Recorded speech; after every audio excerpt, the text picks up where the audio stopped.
안녕하세요. 법무법인 SC 서원한 변호사입니다. 오늘은 불송치 사건 이의 신청에 대해 이야기해 볼 건데요. 예전에는 경찰에서 초동 수사를 끝낸 모든 사건이 검찰로 송치되어 검사가 혐의 유무를 판단했습니다.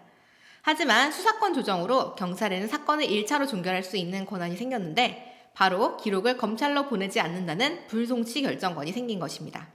엄밀히 말하면 불송치 기록이라고 검찰로 가지 않는 것은 아닙니다. 원칙적으로는 불송치 기록도 송치 기록과 함께 검찰청으로 보내져서 검사가 배당을 받고요. 기록을 검토해서 혹시 재수사 요청을 할 만한 부분이 있는지 살펴보게 됩니다.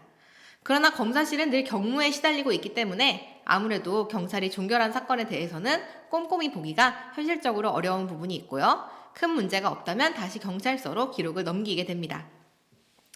피의자 입장에서는 사건이 빨리 종결될 수 있어서 다행이지만 피해자 입장에서는 더 수사해주지 않았다는 것 또는 피의자의 변명만 믿고 수사를 끝내버렸다는 것이 억울할 수가 있습니다. 이럴 때 할 수 있는 것이 바로 이의 신청입니다. 이의 신청을 한 기록은 무조건 검찰로 송치가 되고 검사는 기록을 검토한 후 경찰에 보완 수사 요구를 하거나 스스로 무혐의 처분을 하거나 아니면 바로 기소를 할 수도 있습니다. 고소인만 이의 신청을 할 수 있다고 잘못 알고 계시는 경우들이 있는데요. 원칙적으로는 고소장을 낸 고소인이 이의 신청의 주체가 되지만 우리나라 법규에서는 112 신고를 한 신고인이나 진정서를 접수한 진정인도 조사받는 과정에서 가해자에 대한 처벌 의사를 명확하게 밝혔다면 그때부터는 고소인과 비슷한 권한을 갖는다고 보고 있습니다. 즉, 이의 신청을 할 수 있는 권리가 생기는 것입니다. 또는 이의 신청 과정에서 고소장을 추가로 접수하시는 방법도 있습니다. 이의 신청을 하기 위해서는 우선 불송치 이유를 알아야 하는데요. 불송치 결정서는 피의자에게만 날아가고 고소인에게는 날아오지 않기 때문에 경찰서에 정보공개 청구라는 것을 하셔서 불송치 이유서를 받으신 후 이의 신청서와 이의 신청 이유서를 제출하셔야 합니다. 그 외에 경찰에서 더 내고 싶었지만 내지 못한 또는 경찰이 받아주지 않은 자료들을 내실 수도 있고요. 의견서나 탄원서도 자유롭게 제출하실 수 있습니다.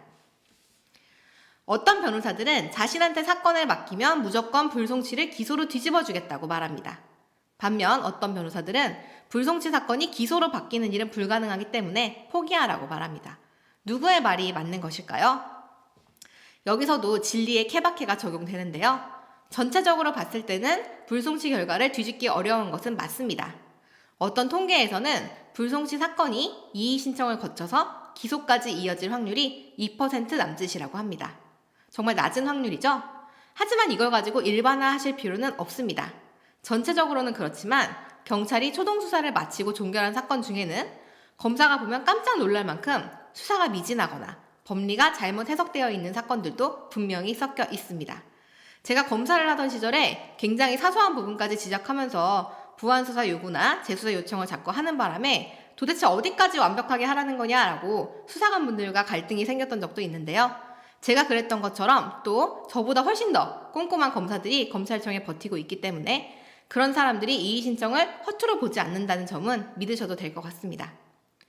특히 일선 수사관들이 익숙하지 않은 복잡한 법리가 적용되는 사건이라든가 판례에 변화가 일어났던 사건이라든가 성범죄나 사기범죄처럼 까다로운 고의 입증이 요구되는 사건들이 중요한데요. 불송치 사건에서 승리하는 비결 중 하나는 경찰관의 판단에 대한 반박보다는 수사 과정에서의 수사 미진을 따지는 데 집중하시라는 겁니다. 경찰관의 판단은 주관적인 것이기 때문에 100% 잘못되었다고 확실하게 주장하기가 어렵습니다. 하지만 수사해야 할 부분을 하지 않았다는 것은 확실하게 지적할 수가 있죠. 가령 차용금 사기 사건에서 피의자의 재산 상태를 부동산 등기부등본이나 신용정보조회 같은 객관적인 자료가 아닌 피의자 말만 믿고서 확인을 했다든가 강간 사건에서 CCTV 영상을 전체적으로 확인하지 않고 캡처 사진만 봤다든가 하는 경우가 그렇습니다. 성급하게 결과를 뒤집으려고 하지 마시고요.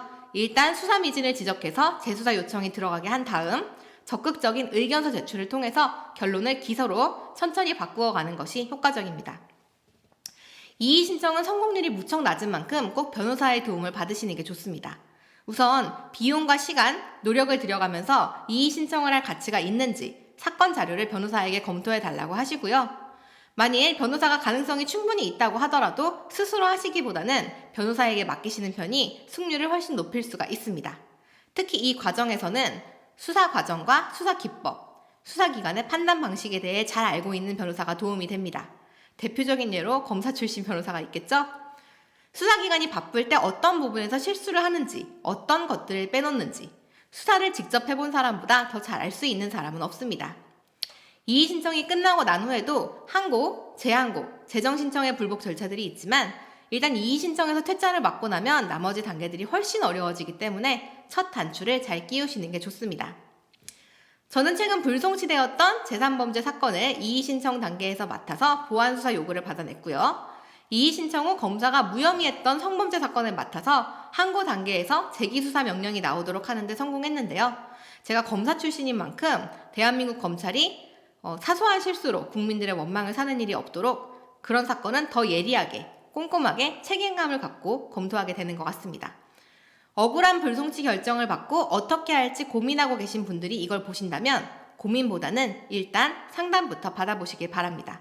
스톱이든 고든 훨씬 명확하고 합리적인 대답을 변호사로부터 받으실 수 있을 겁니다.